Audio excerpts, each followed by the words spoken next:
सूत्र संहिता शारीर स्थान अध्याय 2 श्लोक 5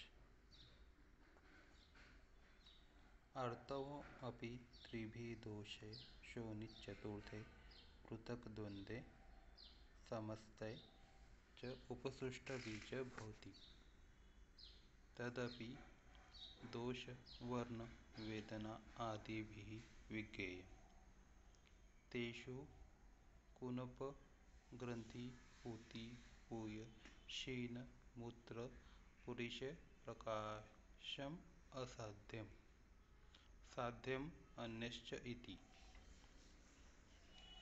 यहाँ पे जो आर्तव है, स्त्री में जो आर्तव रहता है उसमें कौन कौन से जो दोष रहते हैं उसके बारे में वर्णन किया है।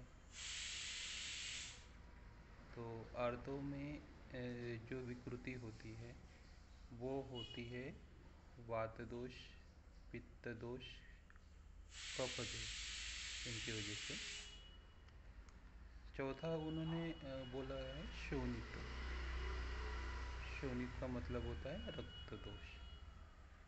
रक्त को दोष नहीं बोल सकते लेकिन दोष तुल्य है वो। उसके बाद में पृथक द्वंद्व। द्वंद्व का अर्थ होता है दो दोष, जिसमें होते हैं दोष जो रहते हैं, जिसमें दो रहते हैं द्वंद्वात्मक, वात कफ, वात पित्त, पित्त कफ। और एक रहता है त्रिदोषज विकृति आर्तों में, जो उपसृष्टम बीजम भवति, जो बीजों का नाश करता है। अब इनको पहचानेंगे कैसे हम कि ये किस प्रकार के हैं। तो ये दोष के लक्षणों के हिसाब से पहचान सकते हैं। हेतु क्या है शरीर में उसके हिसाब से पहचान सकते हैं। आर्तव का वर्ण क्या है, जो रजकाल में आर्तव आता है स्त्री योनिते, उसका वर्ण क्या है इसके आधार पर पहचान सकते। वेदना कैसी है ये पहचान सकते। क्या वो मंदशूल है, वो कफज में आएगा। क्या वहाँ पे दाह आदि लक्षण मिलते हैं तो पित्त में आएगा। और तीव्र शूल है वात में आएगा। तो इस हिसाब से उनका परीक्षण किया जाता है। उसमें जो प्रकार रहते हैं आर्तों में और प्रकार बोले गए हैं। कुनप, ग्रंथि, पूति, पूय, शीन, मूत्र, पुरीच, प्रकाशम, ये असाध्य बोले गए हैं। और साध्यम अन्यश्च इति, जो एक दोषज है वात पित्त कफ, ये साध्य कहे गए। अब टीका पे आएंगे। इदानी शुक्र विषयम प्रतिपाद्य, इसके पहले शुक्र के जो दोष है उनका वर्णन कर चुके हैं। आर्तव शोणित विषयम अपि प्रतिपादयितुम आह। अब यहाँ पे आर्तव शोणित के जो दोष है उसका वर्णन यहाँ पे किया जा रहा है। आर्तवम इत्यादि। आर्तवम अपि यदा पृथक दोषे शोणित चतुर्थे द्वंद्वे समस्ते च उपसृष्ट बीजम तदा बीजम भवति इत्यर्थ पिंड।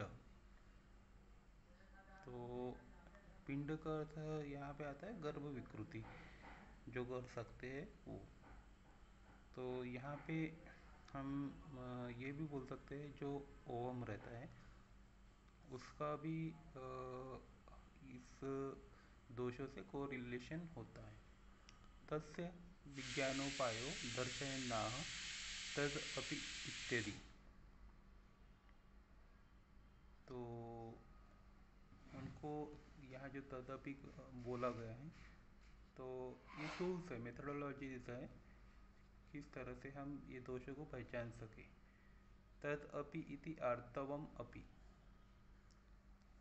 दोष वर्ण वेदना आदि भी शुक्र दोषे व्याख्याता भी।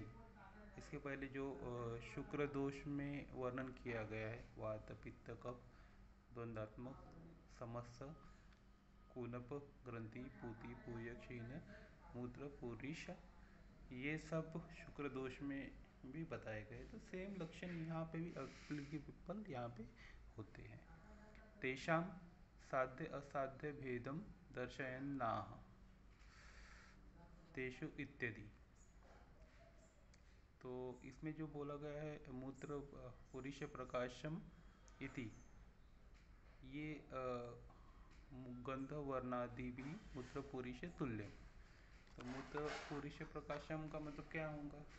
तो आर्तो पेशाब के स्वरूप का तो नहीं आएगा, लेकिन उसकी जो गंध रहेंगी वो आएगा। पुरुष पुरुष गंध रहेंगी वहाँ पे, पुरुष जैसा नहीं है। एक इसमें ये भी हो सकता है, अगर फिस्टुला रहता है, रेक्टो वजानल फिस्टुला रहता है या रेक्टो वेसिकल फिस्टुला रहता है, तो वहाँ पे जो यूरिन कंटेंट है या स्टूल कंटेंट है वजाना में से आते दिखेंगे आपको। साध्यम अन्यश्चैति एक दोषज जनित त्रयम। आयुर्वेद में सबसे इम्पोर्टेंट चीज़ ये है कि जो चीज़ें एक दोषज है वह साध्य कही गई है, बाकी की असाध्य कही गई है। शुक्र आर्तव दोषा याप्य न भवन्ति, पर स्पेसिफिकली शुक्र और आर्तव दोष जो रहते हैं वो याप्य नहीं रहते हैं, वो एक तो साध्य रहते हैं या तो असाध्य रहते हैं। व्याधि स्वभावात, तो ये उन व्याधियों का स्वभाव है। तो इस तरह से पूरा जो आर्तव की जो दोष है उनका वर्णन किया गया है। तो इनका जो मेथडोलॉजी है, अगर एक प्रॉपर हम इन्वेस्टिगेशन करते हैं, लैब इस्टेब्लिश करते हैं, और वात पित्त कफ इसमें क्या रहता है, किस तरह का गंध रहता है, वर्ण रहता है, वेदना रहती है, और शरीर में क्या लक्षण रहते हैं, तो हेतु क्या है, वात के हेतु जाता है, पित्त के जाता है, कफ के जाता है, ये जब हमें समझ में आ जाते हैं तो वो हेतुओं के हिसाब से ही हम क्या बोलते हैं, जो शरीर की जो जो मरीज आता है उसकी चिकित्सा करते हैं।